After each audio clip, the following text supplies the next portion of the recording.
Hello, ladies and gentlemen. Welcome to Mrs. Purcell's daily math lesson. Today's lesson is on experimental probability. We are going to be talking about what it is. Please make sure you have watched the simple probability video and that you have completed the practice problems, because if you do not understand the simple probability, experimental probability is going to be even more difficult for you. But experimental probability is probability, so we are still trying to find that same fraction. That fraction is always going to be, oop, my pen's not working, the possible outcomes to the total number of outcomes. It's always going to be that fraction, and we can find our decimal and percents from there. So thinking of experimental probability is just that. It's an experiment. We do not know. It is unknown. One thing I want to stress with experimental probability is that it is not a guarantee. You see a lot of experimental probability in sports. I know we're not getting a lot of sports done, but the number one place that I have seen this is in the NCAA tournament, which has been canceled, but I love March Madness, and it's a great way to relate this. So they pick the teams based on their winnings, and they give teams their seeds, so their rankings, based on where they fell in the regular season, how they competed the rest of the year, and all of that stuff. They've also used it to predict football games, soccer games, just about any sporting event uses experimental probability, because experimental probability is just a guess. It's an educated guess, but a guess nonetheless, and it's never going to be exact. So I want to make sure that you understand that it is not an exact science. It is all a guessing game. So let's relate this to football. Football got to complete its season, so we're going to use football as a guess. But we have been given this lovely graph. Good Lord. Okay, so on our graph, we are talking about estimating the number of points scored in a game. So in this example, we have the number of games listed along the y-axis, so that's going up and down, and we go from game, 1 game, 2 game, 3 game, 4 game, 5 games, 6 games, and so on and so forth. And across the bottom here, it says the number of points. So this is talking about the number of points scored in that particular game. So looking here at this first one, it says they scored 0 to 9 points.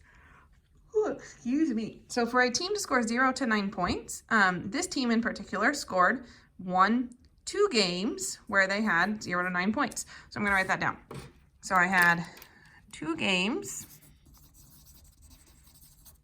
with 0 to 9 points.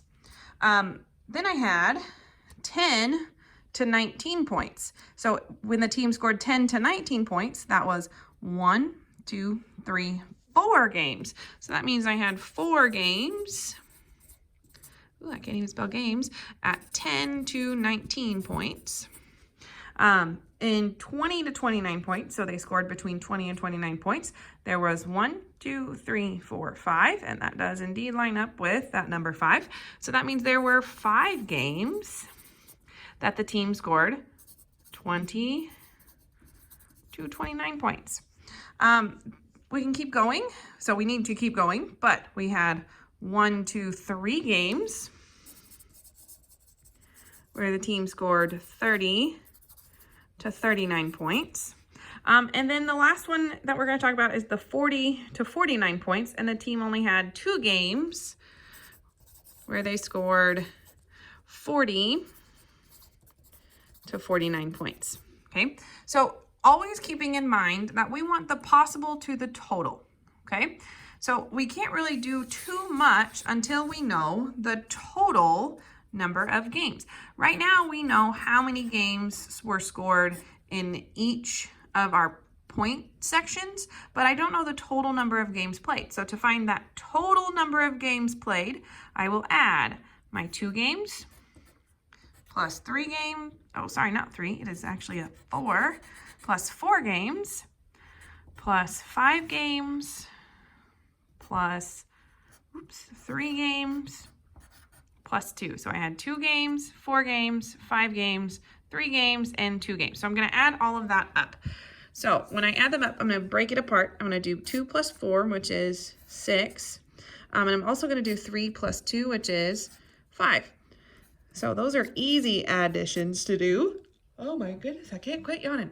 So when I add this up now, 5 plus 5 is 10, and 10 plus 6 is 16. So far, this football team has played 16 games, and these are the point totals that they have scored in each of their games.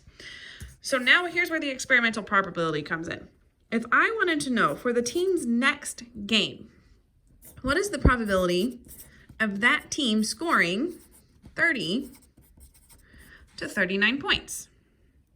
Well, we can use the data that we already know. So that would be knowing that they've already scored 3 games at that point. So here, I'm trying to make that fraction. So this fraction, the possible, is going to be how many games have already been played, which is 3. So we have 3 games that have already been played out of the total number of games, which we just found to be 16. So that means 3/16 is our probability for the team scoring 30 to 39 points. Okay, we can do it another way, where if I wanted to know the probability of the team scoring 0 to 9 points. So if I wanted to know what the probability of scoring 0 to 9 points was, I could say, well, here is my experimental probability where I had 2 games that were played that had 0 to 9 points. So that means my numerator is going to be 2. If I wanted to know how many the total was, that's that same number. So that's the total of 16 games played. But 2/16, that is a fraction, just like 3/16, but 3/16 cannot be simplified, but this one can because those are both even. So if I divide both of those numbers by 2, because remember, with fractions, whatever we do to the top, we have to do to the bottom. 2 divided by 2 is 1, and 16 divided by 2 is 8. So the probability of the team scoring 0 to 9 points is 1/8.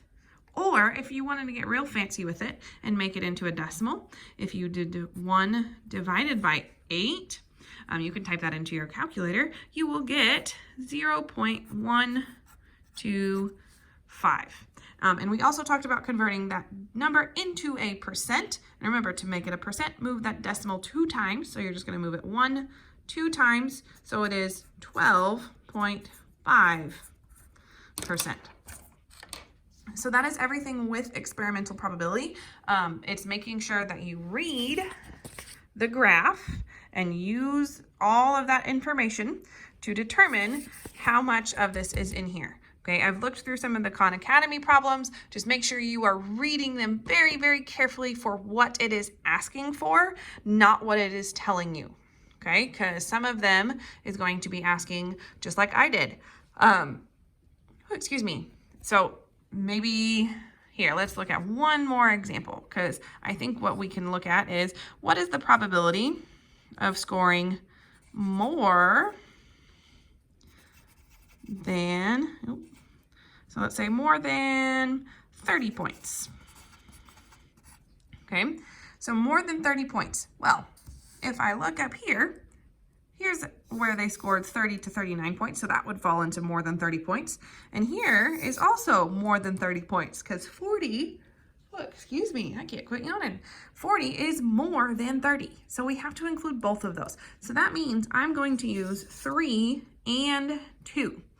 So if I want to include both of them, that means I need to add my 3, my probability of the 30 to 39 points, which is 3/16. And I need the probability of the 40 to 49, which is the 2/16. Okay, now I know we just did that same number up here and we simplified it to 1/8, but we're adding fractions. Remember, fractions have to have that common denominator. Well, looky there, they already have that there. So all we have to do is add those numerators. So what is 3 plus 2? 5, and the denominator does not change, so it is 16. Now you could have just seen that 3 plus 2 is 5, and that is fine. That is also another way you could do this, but 5/16 is the probability of scoring more than 30 points. Okay, So that is our experimental probability for the lesson today. If you need anything at all, please comment on Google Classroom or shoot me an email, and I will do my absolute best to help you. I hope you enjoy this video, and I hope it is helpful to you. Please enjoy the rest of your day.